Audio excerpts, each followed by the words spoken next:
Pankaj Gupta from EthAum Venture Partners. I'm really excited to host this panel today with Ipseity Network. Just to give you a brief overview of EthAum Venture Partners, EthAum is a deep tech accelerator based in Singapore. We have approximately 70 startups in our portfolio. All of these are AI, ML, blockchain, IoT, robotics, AR/VR kind of startups from different parts of the world, stages, and sectors. Ipseity is one of the portfolio startups from Hong Kong, which is doing some really fantastic stuff in terms of data privacy and innovation. And that's why we are hosting this panel on data privacy and the relevant innovation in this particular space. Today, we have a very diversified panel, very intelligent panel with us from different parts of the world. And that's why we are very excited about this panel. And we are very excited to hear the insights and inputs from our panel. Now, I would request Bill, founder of Ipseity, to give a very brief overview on what Ipseity Network does. Hi, my name is Bill Lee. I am the co-founder of Ipseity Network. We are very honored to co-host this event with EthAum to discuss data privacy issues around the world. We have an esteemed list of panelists from around the world who have diverse real-world experiences on the topic. We hope everyone enjoys the discussion. Before we get started, I wanted to take a minute to give a quick plug to our company. We are a data privacy solutions provider. We have a solution called the Virtual Clean Room that helps companies collaborate and work with each other's data without sharing the underlying data. For example, let's say two companies are looking to collaborate, and for regulatory or business reasons, they don't want to share the customer information. They can encrypt and deposit the customer data into our virtual clean room. And without decrypting the data, we can generate business reports to help the companies analyze the data. The important thing here is that no one will ever see anyone else's data, including Ipseity Network. The data remains encrypted the whole time. Our virtual clean room can enable different business activities, such as performance-based marketing without sharing your own sensitive information. It can also help companies that might be sitting on some valuable data and are looking for ways to work with their partners to monetize them without leaking sensitive information. We are offering a limited beta trial to today's participants who might be interested in testing out the platform. We would love to connect with you and explore how our software may be able to help you work with your partners. So enjoy the show. Hi, my name is Amrit, and I want to welcome everybody to this webinar today. Data privacy has become a very hot topic for businesses, as data is a big part of what businesses need to plan ahead to make business decisions to grow and be successful. As governments around the world are implementing new data privacy laws, there are being affecting the businesses in so many ways, and they can't use the data in the way that you used to be able to. But businesses must follow the new laws, and they struggle to keep competitive. So today, I'm really glad to have these four thought leaders in the data privacy domain from different parts of the world to share their perspectives. From France, I'd like to welcome David Rozier, founder at CyberSecura. From Malaysia, we have Saify Akhtar, he's the director of strategy at Pertama Digital Berhad. From US, we have both Sandeep Gilotra, VP Data Privacy at OpenText, and Chris Harner, the MD of Cybersecurity and Data Privacy at SIA Partners. I'd like to open the question about what you are seeing as the new challenges or restrictions that privacy regulations are imposing on leaders like you or your clients. Perhaps I can ask Sandeep to lead the question. Sure. Thank you, Amrit, and hello, everybody. Before we get into the question, I would like to really give a background on why we are worrying about data today.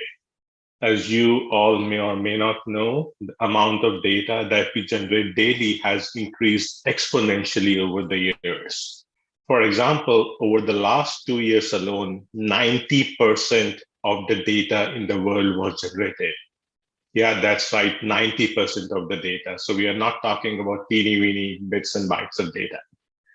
Now, this exponential growth of data is very difficult to perceive for a common mind, right? That being said, some comparisons will really put this in perspective.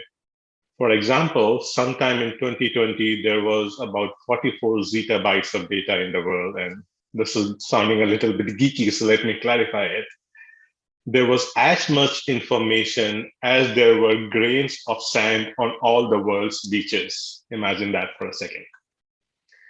And that is also equal to 40 times more data in the digital realm than it was observable stars in the universe.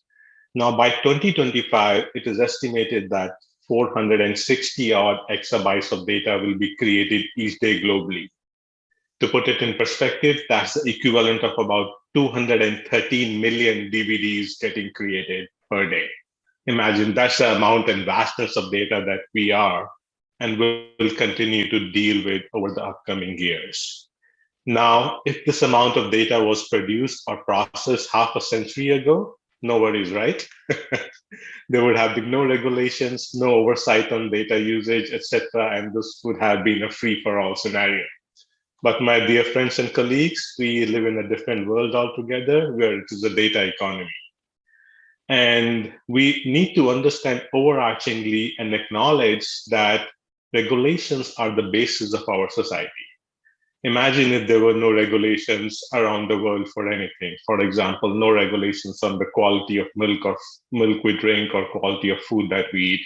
We'll be falling sick all the time. If there were no regulations around the quality of material that goes into building the homes and office buildings where we are today, it would be very difficult to predict what the world would look like. Similarly, there will be more and more regulations in today's data economy. And the reality today is that organizations face an emboldened world demanding greater accountability and trustworthiness. So I would not look at these privacy regulations as disablers, but look at them more as enablers with the key goal of ensuring that the end user's data is collected, processed, and stored based on the end user's right. And that is where all of these legislations are moving toward the common goal.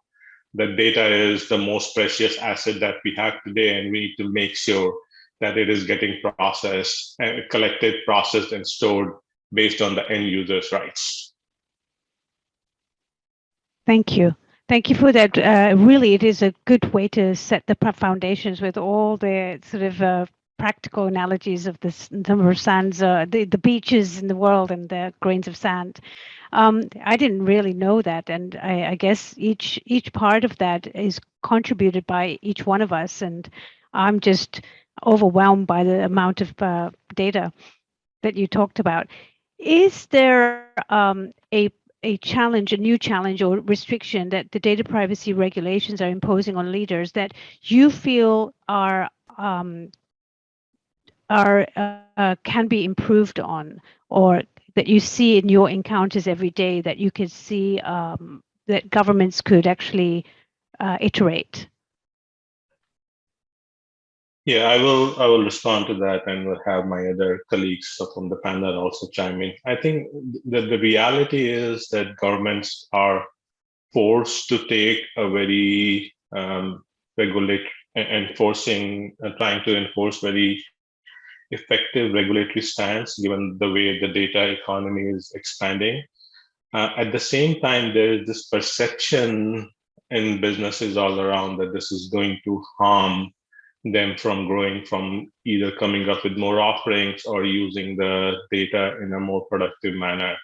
And we have seen some extreme scenarios where the social media companies, for example, have taken a hit in their profits when certain changes were made by Apple, for example, in the way they are collecting data and processing data from a privacy perspective.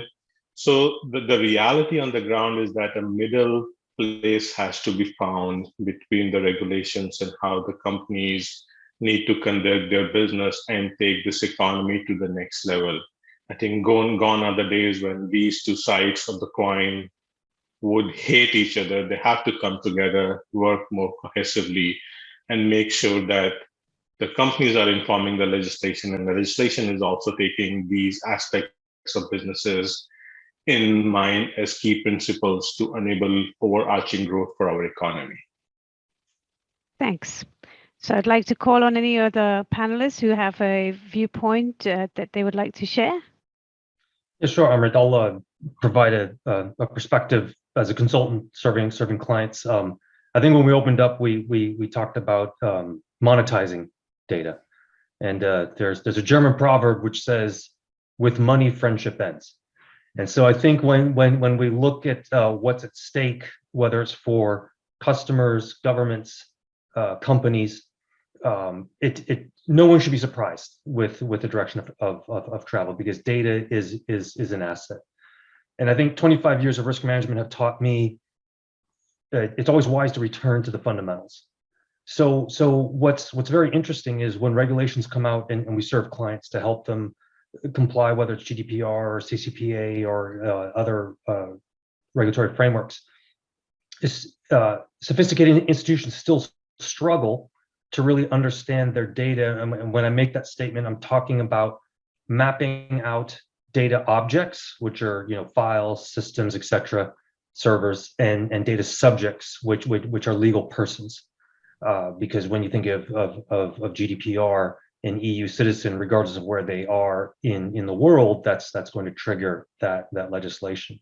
So we see that really understanding the entire ecosystem of where is the data, how are you processing it, how are you moving it internally, externally, what is your ecosystem? So when you think of modern commerce, it's almost inconceivable that you wouldn't have vendors. Either you're a vendor to someone else, or someone else is serving you as a third party, and that starts to complicate that, because regulators want to make sure you understand what's happening to your data. Has it been encrypted, anonymized, etc.? And then, which is a whole nother topic, which we probably don't have time for today, but when we look at ransomware, we've seen that trend, right? That you can extort money out of people by either encrypting their data, locking it up so they have to purchase the key. But the trend has been now what we call a double tap, where even after you pay for the key, then they come back and say, well, we actually exfilled your data, so you have to pay us another ransom payment so that we don't release it. So there's a lot of different issues going on there, but in my mind, it still goes back to the fundamentals of what business are you in, what are you doing with that data, and how are you protecting it? So, I mean, Saify's got a different perspective. You actually do a lot of work with governments, don't you, Saify? Yes, we do. So Pertama Digital is a company here in Malaysia. It's a main market listed software company, and we are continually indexing challenges that are faced by large groups of citizens, and then we bring together the government and the private sector to solve these challenges in an entrepreneurial way. And so, from my perspective, the overarching challenge here is how do we protect the rights of citizens in terms of how their data is managed by the government, while at the same time unlocking opportunities that are needed in a post-pandemic world, especially in developing markets. And from where we stand, public agencies, by definition, they need to serve every single citizen. Unlike private tech companies, they can't pick and choose the demographic of users that they want to target. Public agencies have to make sure that healthcare and education and security services are available to every single citizen. But the issue here is that in developing markets like Malaysia, Indonesia, the Philippines, each agency exists in a silo. Okay, they are not sharing information with each other in a way that could benefit their citizens. Okay, so the challenge here for us, from where we see it in our perspective, is how do we get public sector agencies to share information with each other internally, as well as with the private sector, so that we could solve problems like financial inclusion, and how to get people to access better education, for example.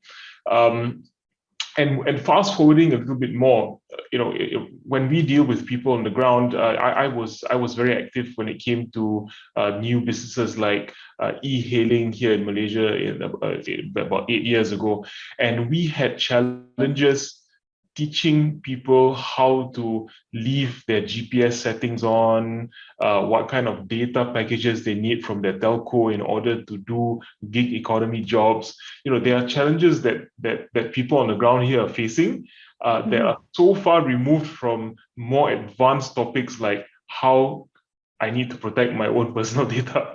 Right. Yeah. I think what needs to happen here in countries like Malaysia is that the government really needs to take a position to protect their citizens and the personal data, while at the same time allowing some of these information to be shared in order to unlock opportunities. That balance needs to be struck. David, you would have a completely different viewpoint, don't you? Well, hi everyone. I don't know whether it's completely different or it's complementary, but yeah, as a consulting firm in terms of privacy here in Europe, I often speak to people who are struggling to come to terms with how constraining GDPR can be. So I always encourage them to see it more as an opportunity rather than just a constraint, an opportunity to differentiate themselves from their competition, to display really how ethical they are leading their business. I encourage them to show these to their users or their customers. I mean, even whether the customers are companies or whether the users are private people, they become more and more demanding in terms of privacy. But also it can make a lot of sense in front of investors because when a due diligence happens nowadays, you have there's no worldwide standards that are still used for everybody, but there's always a part which is called ESG, which is environmental, societal, and governance. And this ESG chapter includes privacy. And there are many studies around the world, whether that's in Europe, in the US, or in Asia, showing that these ESG criteria are really increasingly taken into account by venture capitalists, but also in terms of merging and acquisition due diligence. They're more and more taken into account to evaluate a company. So really showing privacy as a strong point will help you in many different ways in your business. So I encourage people to see it as an opportunity rather than a constraint. Okay, great.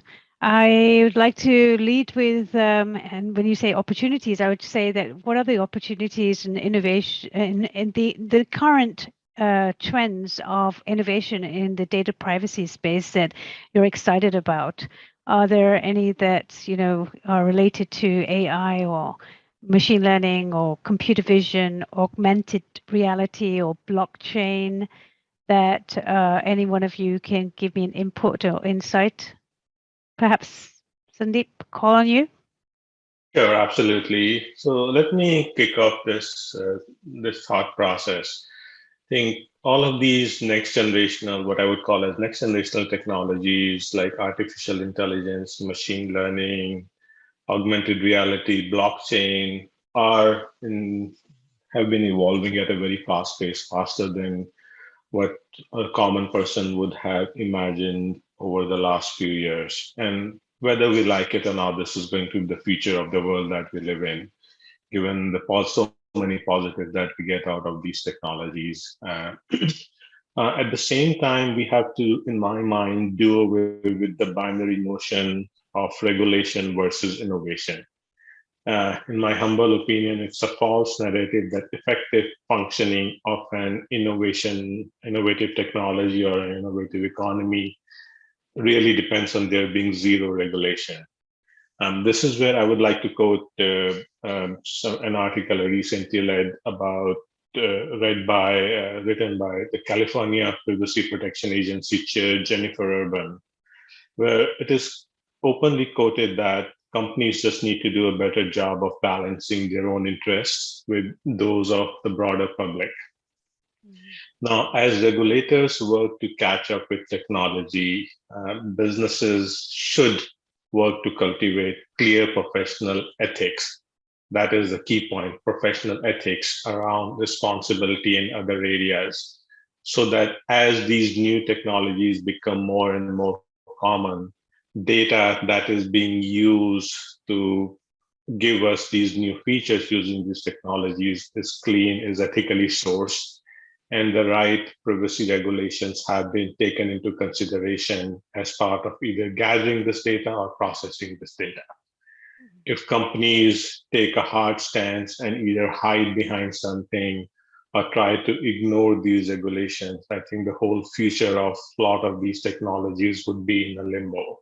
Yeah. And that is something that we need to address upfront when we start looking at refining these AI ML models, for example, or looking at the future of blockchain.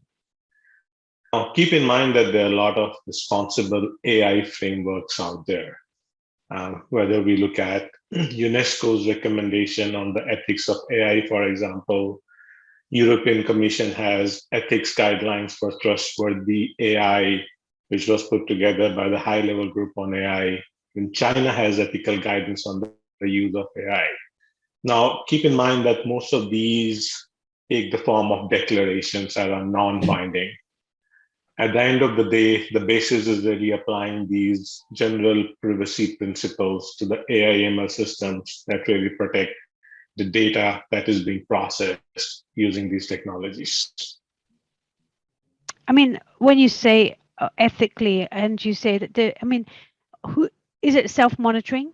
And do enterprises just make a declaration, like sign on a piece of paper to make a declaration, or is there an audit?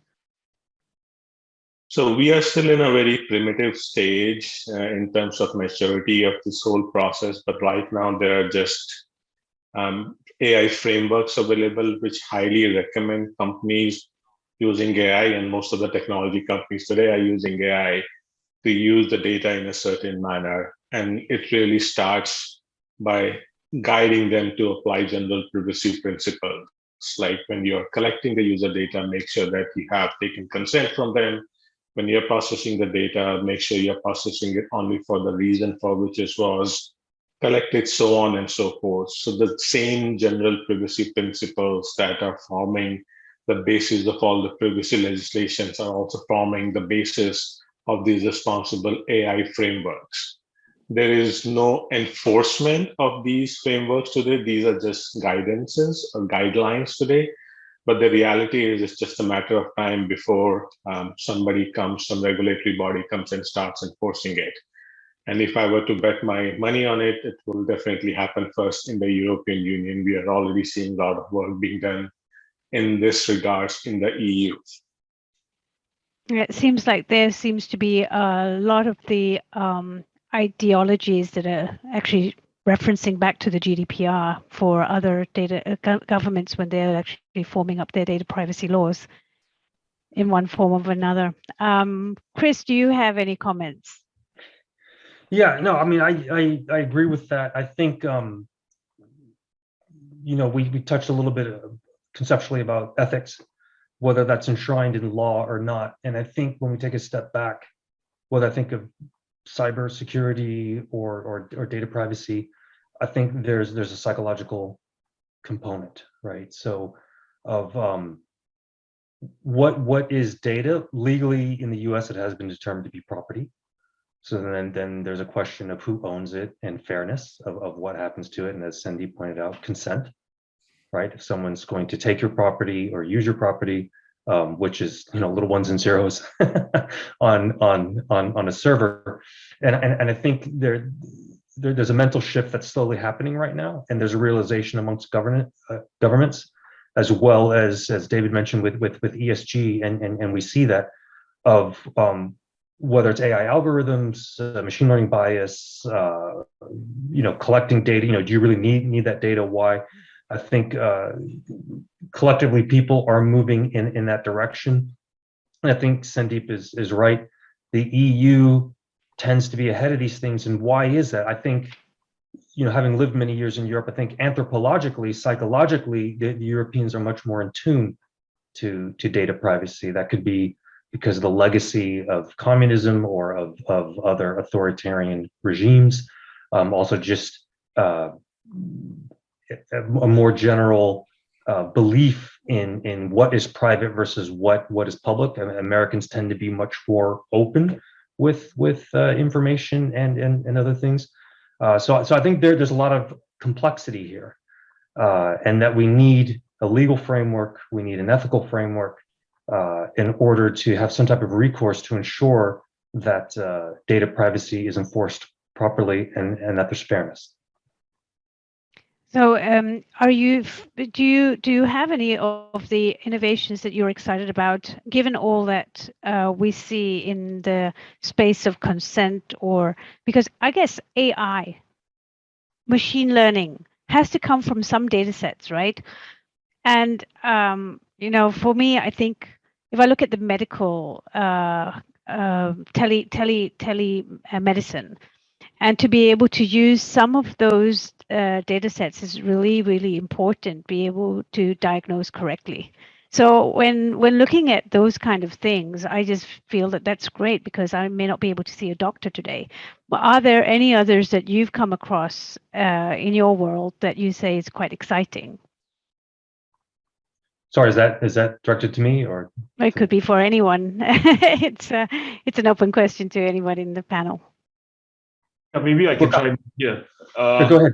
Shall I? So, I think we have to when we think of data privacy and ethics and regulation, we have to draw a line and separate the conversation between developed markets like America and Europe versus the rest of the developing world. And the moment we allow commercial forces and competitiveness to determine ethics, is not going to happen, right? What's going to happen is you will have a load of new users that are just coming onto the internet for the first time. 1 billion of them out here in the emerging markets, who do not understand the value of their own personal information. Okay, and the whole effort around educating and allowing people to understand, that certain huge tech businesses were built based off an exchange of a little bit of entertainment or social media connections in return for making billions of dollars a quarter, leveraging personal data. That's something that a lot of people here in this part of the world that I represent don't understand. So we can't leave it to ethics. I'm afraid it has to be regulated in our part of the world. But what I'm interested in, or what I'm excited by, is I'll touch on what Sandeep said earlier. We have so many public agency processes that are still manually done, and we are in the business of digitalizing that. And the amount of data that we're going to be collecting is going to be exponential over the next 5 years. And what I'm interested in seeing is how different agencies share information to identify correlations that can then help the lifestyles of their citizens. And you mentioned telemedicine earlier. Yeah. It's a common thing known here in Malaysia that, if you want to get cured quickly, you go to a government hospital, because they see so many patients and they want to get patients in and out as fast as possible, versus a private hospital where they want to give you a bit more of that luxury feel, right? And that's because the doctors and the healthcare workers there, they see so many more cases, right? And so they can actually get you out as fast as possible and solve your problem. I think that concept can actually be applied across many other use cases. And I think the emerging technologies like AI, machine learning, and so on will actually contribute hugely to that. Great. So I have one comment to that. I think there's a paradox in what you said, is the more we digitize information, from my perspective, the greater you increase the probability of breaches, data leakage, these types of things. So the irony is, the more we migrate into that world, we should actually see perhaps more violations of people's data privacy, right? And so, I don't have the answer to this question, but where's the balance between that, right? So we talked about medicine, for example. The Affordable Health Care Act has been forcing digitization of patient records in the US, but we've seen an increase in breaches of medical data, and under federal law, under HIPAA, there are some very serious repercussions for that. And there's also something called from Health and Human Services called the wall of shame, so that if there's a breach, it has to be reported and it's public. And that's a data set that insurers and other companies use in order to run analytics on breaches. But again, I think there's a security perspective here which has to be considered as well in order to maintain protection of people's data. So that Right. innovation has to come with some design. Correct. Right, and on another viewpoint is all the companies have to be willing to contribute to this data set as well, which is used in coming up with these next generational AI/ML models, for example. In my professional career, I've come across a lot of instances where one company doesn't want to contribute to this data set, but want to reap the benefits out of it. And that is where I start asking these questions to these customers or companies as to why are they taking this kind of a viewpoint, and it's not easy to answer. So everybody is hiding behind a very different curtain at times, just trying to come up with their own perspective that they want the goodness of AI/ML, but they don't want to contribute the data to it because they are going to be in trouble because they haven't put the right measures in place while collecting the data and whatnot. The point is, it is going to be very interesting to see how this evolves over the next few years. There are different viewpoints on what it should really mean, but the reality on the ground level is going to be very, very different. And a lot of it is going to be dictated by the regulations, in my opinion. Thank you for sharing that perspective. And yeah, it is a dilemma. I just hope that, I think it has to be forced upon when doing innovation and working with governments, trying to find the right balance to know that you've got to keep the data safe somehow, or be innovative about how that's going to happen in order to still be able to, have a good solution for a pain point for the business going forward with their innovation.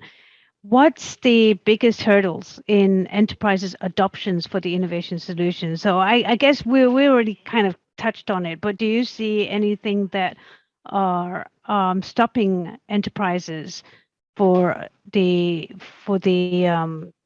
way that they can use the data right now? Is it the penalties, or do you feel like there's just too much unknown, gray area, interpretation of law? What have you come across, and how are you guys solving that?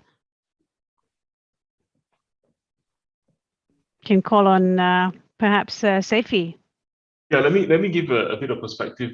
So in contrast to a country like Singapore that has their own in-house GovTech department, they're employing top talent and they are creating software for citizens in-house.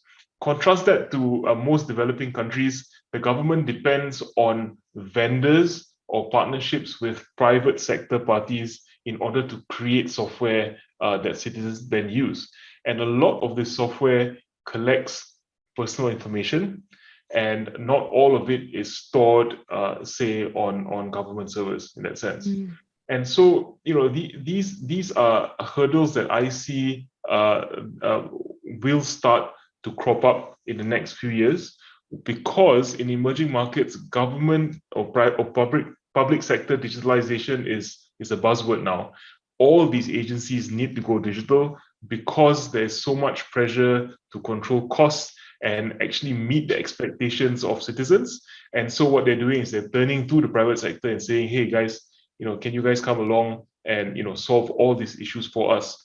But they're not really taking the bull by the horns when it comes to how some of these companies are handling private data. So I think this is something that is going to be a hurdle. If there is a major breach at some point through one of these projects, then it might actually set the entire government digitalization project back a few years, and that's something that I'm afraid of, to be honest. Could also be a backlash, right? Because if one government agency is actually shown to have a breach, then everybody else is going to say it's going to happen to me. So now I've got to halt that. So that's kind of like a spiraling effect that would actually balk enterprises from doing that. But how about is there anything that you've come across in your compliance, Chris? Yeah, I think one trend which has I mean, it's direction of travel, and we might get into it in another area, but the trend towards data localization, so laws enshrining where does, where the servers, where does the data physically rest? Mm-hmm. And there's a certain logic to that, right? If you're going to have legal recourse, if you're going to have controls, if you're going to conduct audits, trust but verify.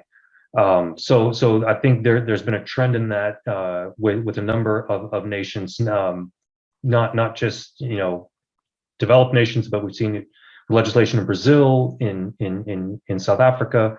I remember being on engagement. We wanted HR data out of Japan, and Tokyo went through the roof. So, that is unlawful. We cannot share any of that with you, even if that's anonymized. So there's, again, there are different frameworks. So there's a patchwork with that. I think there's also a realization, and this is somewhat related to this, but when you think of cloud service providers, there's really 4 that dominate in the world, and I think Europe and other regions have realized that may not be such a good thing. And I think just generally speaking, when we think of the pandemic, I've seen clients have realized this whole trend out of the 90s of outsource everything, whether it's people, production, computer chips, etc. Different types of skill set. I'm seeing there's a realization of there's a lot of things we need to bring back in-house. There are skill sets we need to own.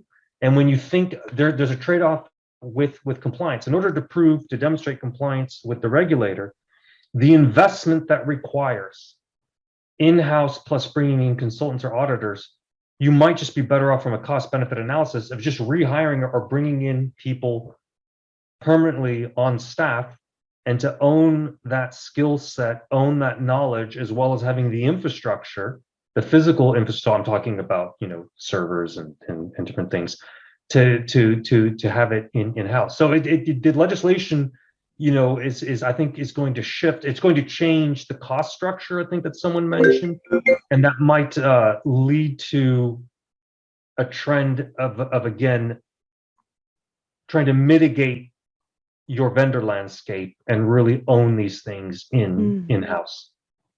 Yeah, it is coming to this interesting point where you talk about the outsourcing. Then, of course, there is the worry about who's really holding that data, and are they using it correctly? If they're freelancers, what are they doing with that data after work? Well, right? Yeah. So part of what the pandemic also highlighted is that with remote work from home, you don't really control the environment that your employees have, right? With the router, with the Wi-Fi, with is it properly encrypted, password protected? Are people using proper VPNs?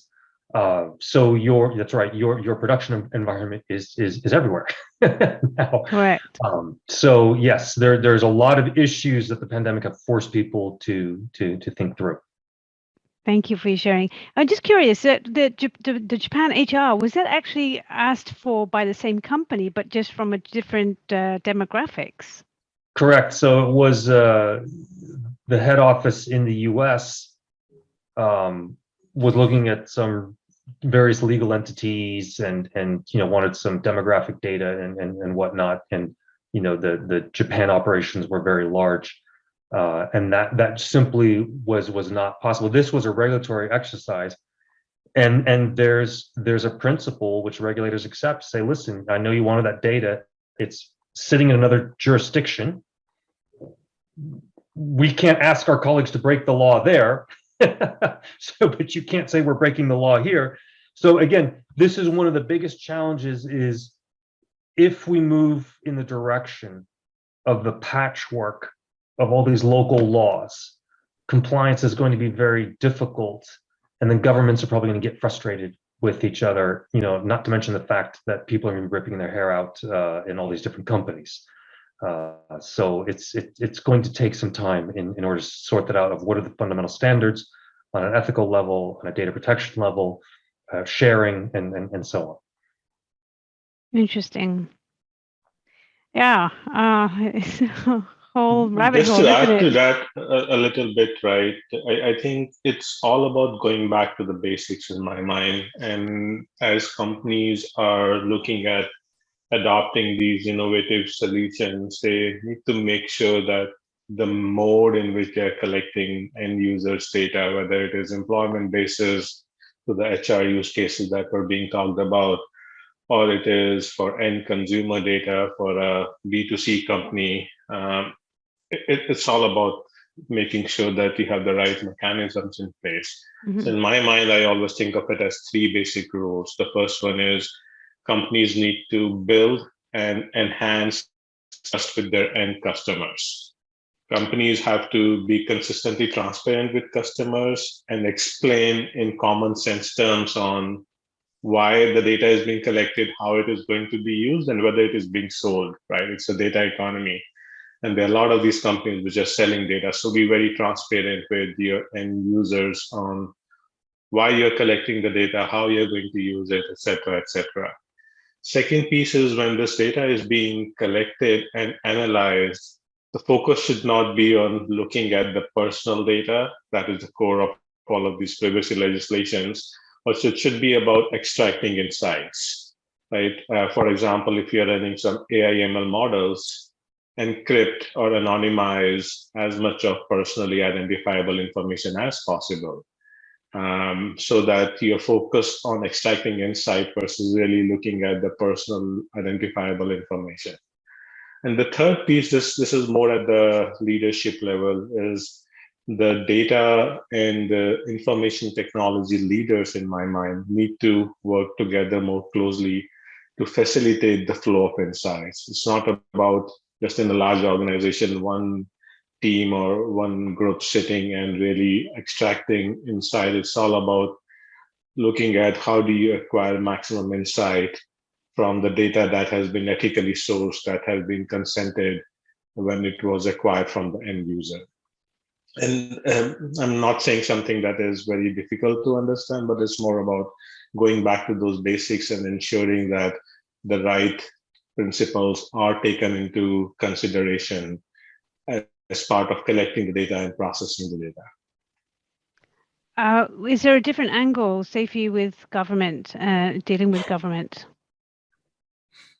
I wouldn't say there's too much of a very different angle. I think I like what Sandeep just said about making things as simple as possible. I would go a few steps further than that to say that we need to start helping people make decisions in advance and not just at the point when data is getting extracted from them. If you look at all these websites that get you to accept their cookies, they design the button to accept all to be the most attractive, so people just click it without thinking, right?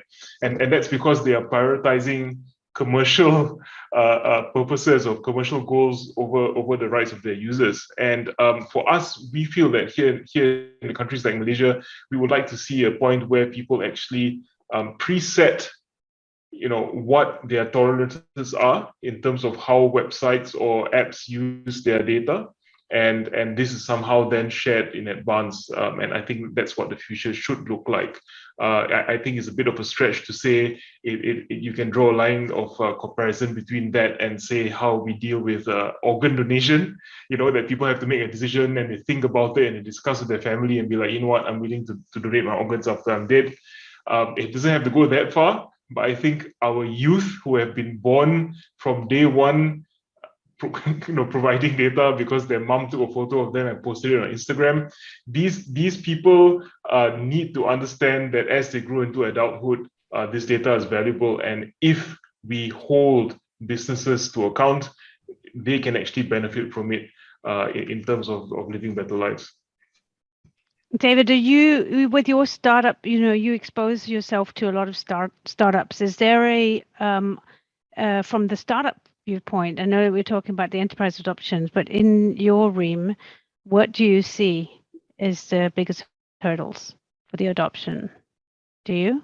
Well, no, it's interesting you mentioned from the startup point of view. I would say actually the startups, I encourage them to do a lot of by design work. Whether it's actually purely privacy, as Sandeep mentioned, we need to think about what data you need and not use any more than that, for example. And also the by design works for cybersecurity. And of course, these two things that we touched upon are very intertwined. I'm a strong believer that if things are conceived properly from scratch, integration in later stage, in big in production sites, for example, should not actually meet that many hurdles. We still have some types of hurdles in terms of budget. Of course, you might design everything perfectly so that it's secure by design. You still will have to buy a cloud storage that will be secure, and they usually cost a bit more than the basic stuff. And also, you mentioned, Sandeep, a lot of, and Chris as well, you touched onto that, the fact that there need to be a lot of communications between technology providers and the buyers, so they all understand what is the aim of data processing and etc. And I may add that you may have many conversations, but if the people trying to have that conversation aren't educated to understand what's at stake, then it may not work. And that's why in GDPR, you have this role that was created in Europe, which is the DPO, the Data Protection Officer. And you have them in most organizations. In many of them, it's compulsory. In all of them, it's advised. And these are the people who actually will have that conversation first and foremost to make sure that what people are exchanging in terms of information and what they're understanding goes in the right direction. So this is a facilitation, but it's also a hurdle if you think that this is a new role that was created 4 years ago in Europe, and you have to pay that person. So it's also an extra budget to take into account, of course. Where do you see data privacy heading in the next 5 years? I guess this is all sort of very new, but what's your take on it, Chris? So it's a good question, and I think it's quite difficult because there's so much at stake. Because again, you have the interests of governments, corporations, because of the business model, and then what I'm just going to say, greater awareness by customers or by individuals. I think the direction of travel I see right now is probably more in the next 5 years, that window, more of a patchwork of regulations amongst nations and within the United States. So it's going to be challenging to comply. I think what we'll probably see is people will get better at that when we spoke about earlier today, about understanding where the data subjects and the data objects. I think the analytics will probably find a way to run valuable analytics without violating certain principles of privacy, so anonymizing that data. And we already see that in the insurance sector or population health. We don't need to know your name or where you live, well, not your address, but we don't need to know all of those intimate details still to get valuable insights looking at structured or unstructured data. But I think the big question in my mind is the ownership piece. And will there be, and I don't know, will there be compensation if you're being tracked across the internet with cookies and your data is being analyzed and whatnot? Do you have a claim to be compensated for that? I haven't seen discussion on that. But why is it if we as individuals collect, there is no data without people. And we as individuals create that whole data set, that body. Why is it that we're not going to be compensated for that? Again, I don't have the answer to that question where that's going to head. But I think there's an ethical component and a fairness component with that.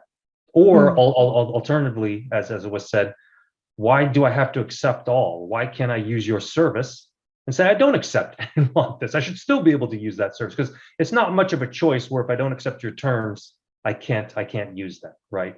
And I think the internet and digitalization has become so fundamental to our lives, it is almost inconceivable that we can function in modern society without access to these things. So thank you so much for that, Chris. And Saify, what would be your vision? I think there's going to be a shift of power from say businesses and enterprise into the hands of consumers. I see that in the near future, our youth here in developing markets are going to start to understand exactly how valuable this data is, and they are going to start to expect a very direct exchange of value in return for usage of this information. I'll give you an example. One of the projects that we're working on now is to help certain government agencies distribute financial aid in the wake of, say, natural disasters on certain areas here in Malaysia. And what happens now is that there is no one simple way to identify exactly who needs this financial aid almost instantly, right? So in the future, if there were those kinds of opportunities, there will be members of public that will be happy to say, look, here's my token, have access to it, but in return, all I expect is that financial aid. And if I don't get it, then don't use it for anything else, right? I see that kind of granular control over personal data as something that can happen in the near future. Great. Thank you so much. Sandeep. Yeah, so let me maybe take a step back and align everybody on the continued, I would say, explosion of data privacy regulations worldwide. Right, in the past, there used to be a notion that regulators have a lot to do to catch up with technology, and technology was moving faster than regulations. But in my humble opinion, those days are gone. And today we are seeing constant evolution of regulations around the world, and this will continue. For example, yeah, it's mind-breaking, but more than half of the countries worldwide are engaged in some kind of data privacy and protection regulation. Yes, more than 100 countries worldwide. And here, if you look at within US alone, in 2021, about, I believe, 25 odd states passed online privacy bills, regulating both the data markets that we are talking about, as well as protecting the personal data rights of the end consumer. When we look at it worldwide, obviously GDPR has been in effect since 2018, and that has really formed the basis of next generation of data privacy legislations, whether it is in California, in Canada, in Brazil, in China, even in Australia. So that will continue to evolve. More and more stringent regulations will come.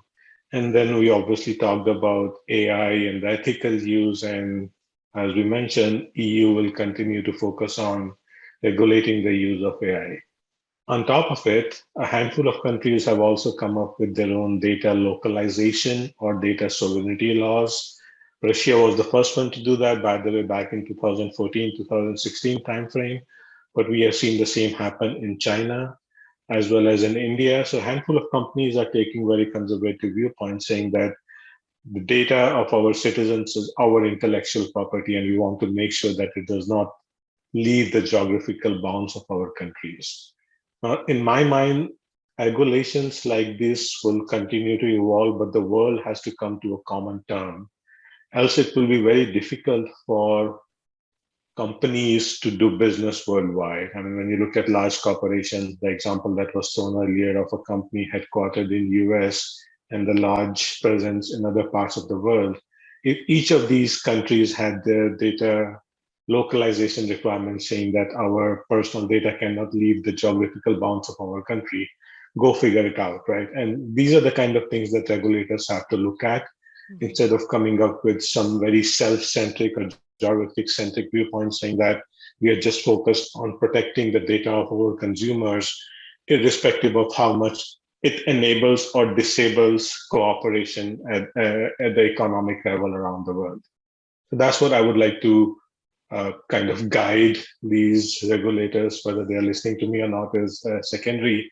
At the same time, that's, I think, also So what the next generation of startups or technology companies have to take into consideration that this is constantly evolving. So how do you really build those basic principles in and account for it into your fundamentals as you go along implementing a brand new idea that your teams are coming up with? And David? Yeah, I think it's a good transition from what you said, Sandeep, because you gave a lot of examples of so many different regulations, and then you say, I'm hoping they will come together. But earlier, as Chris mentioned, I think the reasons why different regions have different policies, different regulations, is probably very deeply anchored into society. I think it's definitely some part of a feature of a culture. So I'm fairly pessimistic that this won't happen. There will not be anywhere some sort of general rule that would be a common ground, unfortunately. So potentially we'll see regions that will be very fertile in terms of innovation, and then some other worldwide regions that will be more prone to adoptions of technology after the innovation, after the development, because all in all, for technology that uses personal data to be adopted by large masses, you need to build a trust. And maybe the trust is more easily acquired by large populations when you live in a region where the protection is up there with the challenges. So we might see some sort of wider division, I think, but maybe there will be some good in it. Well, we'll have to just wait and see that it does work, because I mean, just listening to what Chris said about even a company not being able to access their own data. I mean, in Japan, I mean, if you've got so many restrictions within countries, then multinational companies are going to have huge challenges over time if it's not going to be seen eye to eye with governments saying, "Hey, we need to also be practical about, the enterprise versus protecting national data being something completely different." But yeah, and maybe a bonus question. Are there any mistakes that you can share with startups while they're pitching their innovation solutions to decision makers, and what you give them comments on and how to prevent that? Well, I can start if you like, because I am indeed speaking with startups, and even though they are not pitching directly to me, I see a lot of them, and actually in an hour I'm going to go and meet quite a few of them again. I would say actually, if a startup actually deals with personal data as part of their product or part of their business model, and that they are pitching their product, they shouldn't be fooled. Privacy is going to be the elephant in the room. People listening to them will wait for an answer about privacy. So they should really answer it head first, proactively. Otherwise, they'll be seen as unprofessional, and that would be probably a huge mistake in their pitch. Thank you for sharing. That's a good tip. Is there anybody else who would like to add to that and give some wisdom to some startups? I think David is spot on, right? Start with the basics, make sure that you are not ignoring privacy and not thinking of it as an afterthought versus taking it into consideration from the word go.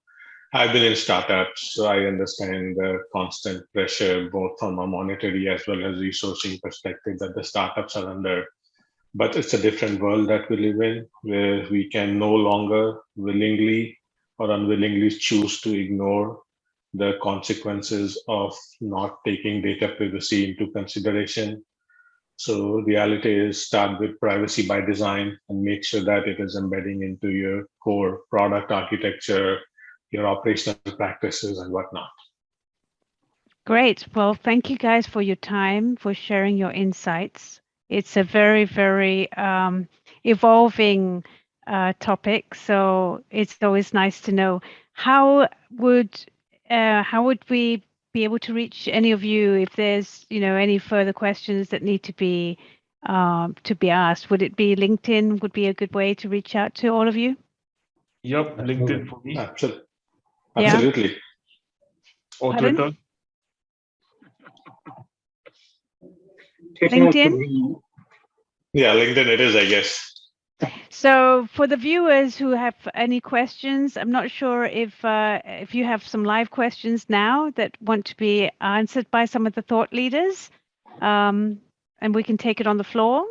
And if not, if you're running a little bit against the clock, we can always have you contact us.